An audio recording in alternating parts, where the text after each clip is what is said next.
Hello again, everybody. I thought I'd go ahead and do my Alpine Stitch tutorial. I've had quite a few people say that they were super excited about that. So I went ahead and I started with a foundation row of 10 chains. I chained 10 and then I did 10 double crochets to show you that the Alpine Stitch is usually going to tell you to start this way anyway. So the next thing you're going to do is you're going to chain one, turn your work, and we're just going to do single crochet stitches all the way across. Now the Alpine Stitch is this beautiful textured stitch that I've used on quite a few different pieces. The first time I ever used it was in a blanket for my stepdaughter. Um, and it turned out absolutely gorgeous. But it can be a yarn eater in case you were curious. Only because the only time you get height is in your double crochet stitches. Single crochet stitches are just so short that they just don't make a difference. All right. So now that we have single crocheted all the way across this next row, and that's the way it's always going to be. You're always going to do a row with double crochets, and in this case there'll be front post double crochets, and then you'll turn it your work and you'll do a row of single crochets. Now, I have found that if I start my front post double crochet row with a standard double crochet on each end, if I start and end with a double crochet on each end, then my work does not um it doesn't what is the word? Turn, spiral, whatever, you know what I mean, bunch up. So the next thing you're going to do is I start doing it this way. I start with a double crochet and then I go right into my Alpine stitch. So Alpine stitch is nothing more than front post double crochet. And then you're going to skip this stitch here because that's actually your front post double crochet. And then you're going to double crochet into this second one so that your stitches line up with the stitches from below, and then it'll be the same thing. So then you'll front post double crochet over this one, which if you're unsure of how to do a front post double crochet, check out my other video. I did an entire video on front post and back post double crochet. So now that we've done our front post double crochet, it's the same thing. You're going to skip this stitch here because that's for our front post double crochet. We don't want to make it any bigger. We're not trying to increase here. We're going to double crochet into this one. And then we're going to do another front post double crochet. And you're going to continue this all the way across. Skipping one, doing your regular double crochet, and then doing your front post double crochet. Whoops. And then doing a regular double crochet. If I can get this in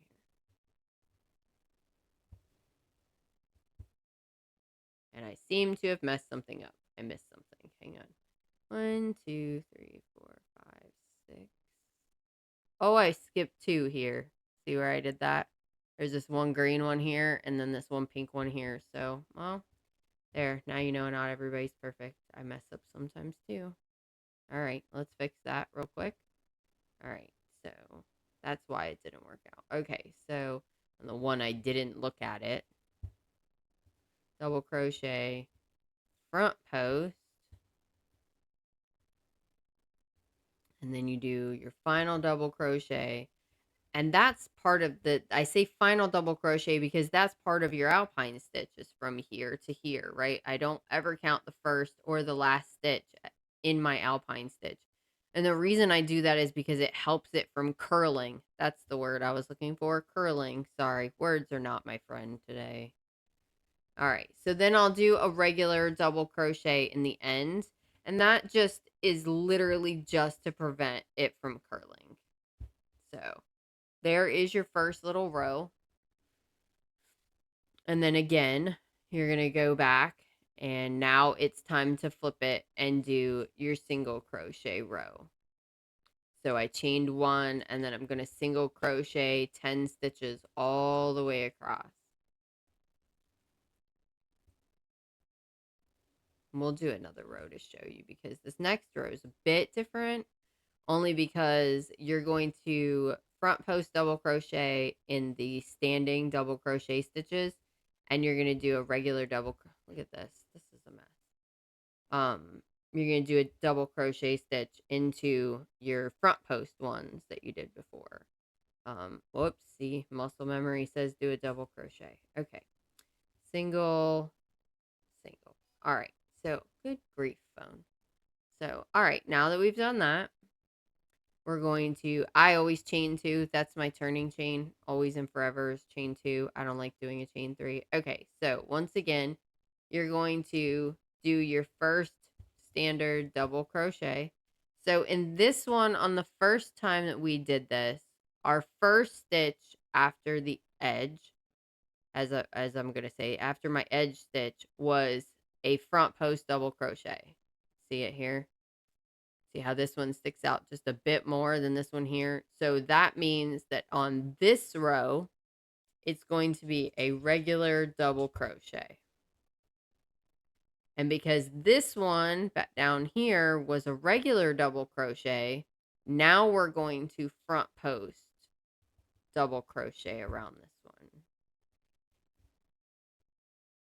And then you're going to continue to do that. So every time you did a front post double crochet, the last time we did our double crochet row, you're going to do a regular double crochet. And every time you did a regular double crochet, now you're going to do a front post double crochet into it.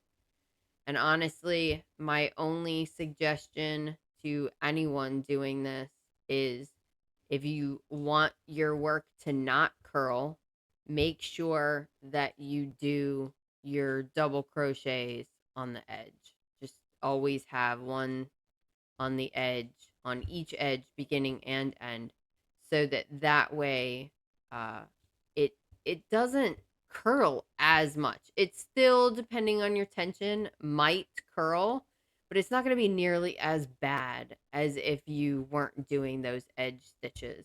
And I prefer the edge stitches only because it does keep my work more flat while doing it. And I've got a couple of different samples here that I've done. Like I did this beanie here in the Alpine Stitch. And so you'll see that it's really textured, and it's kind of hard to see in this, but if you look on the inside, it looks very weird and very different. So there's the beanie I made for myself. And if anybody's curious, that's Blueberry Buckle is the color. And it's from Hobby Lobby. I love this yarn. And then this is the scarf that I made recently. It's a short scarf. It's not anything like ridiculously long. I don't like long scarves. So, and then on this one, what I did was I just did me a small, like 3 row, I think, half double crochet at the ends, just to give me like a flat end. And then on the edges, I still did my double crochet on the edge, and then I also did a single crochet border around the entire thing just to give it more form. And it lays flat. I found this way of doing it literally through trial and error. I haven't found any other videos or any other tutorials or anything that tells you to do this. It was literally, I got tired of my work just being this big curled up mess. And it was the whole time, it was just your work was like this big because the whole thing was just curled up like this. And it got so frustrating. So I decided through, like I said, trial and error, trying to just get rid of that terrible curl that just drove me insane. And I prefer to do it this way. I just do, with the double crochets on the sides. Now, I've also done, because I absolutely despise single crochets, I have also done, and because I don't want it to be as much of a yarn eater, I will do a half double crochet as my turning row, or my spacer row is another way that I've heard it referred. And I'll just do a half double crochet row instead. And I'll show you what that looks like as well, so you can see. It does give it just a bit more space. I think that it elongates the stitches a little more, and I kind of like it that way. Um, so I've done it this way just as like I said, trial and error. Everything for me is trial and error. Try something, see what it looks like, see whether or not I like it, and go from there. And this one was one of those. It was just like, ooh, I really like that. So I did the same thing. I double crocheted in the first one, and then, because we have to alternate back and forth to give it that textured look, to give it that beautiful alpine stitch look, you just alternate back and forth. And I feel like the half double crochet, yes, it's still a yarn eater. This alpine stitch is gonna eat yarn regardless of what you do. I went through 2.5 skeins of that blueberry buckle color in order to make my short little 3.5 foot scarf and my beanie. And that was literally only because the alpine stitch is such a yarn eater. Um, just trying to get it, finished. So if you're planning on doing like a blanket or something like that, plan on having a lot more yarn. So I think the only difference in this between using the single crochet, spacer round and the half double is you can actually tell that there is a little loop here that goes around. That's part of the half double where it's not here. This single crochet row is kind of hidden. So it's just kind of up to you on what you decide to do. I've even done this where I didn't do a spacer round at all. And I think actually my scarf was made without a spacer row. And the way I did that was I just did back post double crochets. I can show you that as well. Let me see. So then I chain 2, and then so same thing. You're gonna put your beginning and ending is always just a standard double crochet. But so because this one was a standard double crochet, I want it to be a front post double crochet on the other side. So what I did was I did a back post double crochet, and then I did a regular double. And then I do a back post double crochet. And as soon as I finish with this, you can see what I mean about it looks different. It does look different. It's a little bit holier is the other thing. If you want something that's very thick feeling and not seem like it has a ton of holes in it, which is something that I know some people don't like about different crochet items, is they don't want it to be holy. So I just you'll want that spacer round. But by doing it this way, you eliminate the spacer round, which is something I prefer to do. But then you have the problem of, see how this end is curling up and this is curling forward. So then it starts to curl like this, which is just as frustrating, but you still get the same texture with it, which is really nice.